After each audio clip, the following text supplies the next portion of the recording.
యేసు ప్రభువారి రహస్య రాకడలో సంఘము ఎత్తబడి మధ్య ఆకాశంలో 7 ఏండ్లు ఉంటుంది. ఆ 7 ఏండ్ల కాలంలో భూమి మీద శ్రమలు ఉంటాయి. భూమి మీద ఈ 7 ఏండ్లలో మొదటి 3.5 సంవత్సరములు శ్రమలు, అంటే ఈ కాలంలో ముద్రల తీర్పులు, బూరల తీర్పులు ఉంటాయి. చివరి 3.5 సంవత్సరములు మహాశ్రమలు.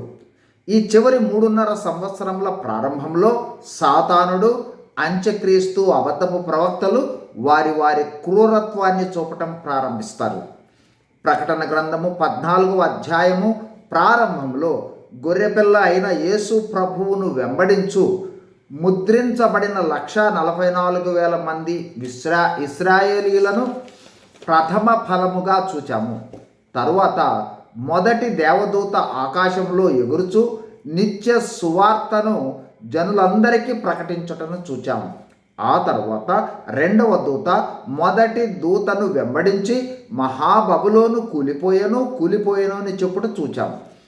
ఈరోజు ప్రకటన గ్రంథము 14వ అధ్యాయము 9-10 వచనాలలో మూడవ దేవదూత మొదటి 2 దూతలను వెంబడించి వచ్చి గొప్ప స్వరముతో ఇలాగు చెప్పుచున్నది: క్రూర మృగమైన అంత్యక్రీస్తు ప్రతిమకు నమస్కారము చేయవద్దని, అంత్యక్రీస్తు ముద్ర నొసటి ఎందైనను చేతి మీద అయినను వేయించుకోవద్దని తెలుపుతూ క్రూర మృగమైన అంత్యక్రీస్తుకు నమస్కారం చేసి ముద్ర వేయించుకుంటే జరుగు పరిణామాలను తెలియచేస్తుంది.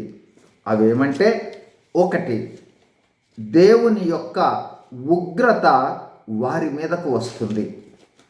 2, వారు తీర్పు పొంది అగ్ని గంధకములతో మండు నరకములో నిత్యాగ్నిలో బాధింపబడతారు. 3,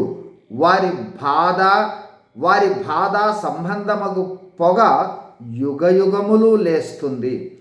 అది నిత్యాగ్ని గుండము.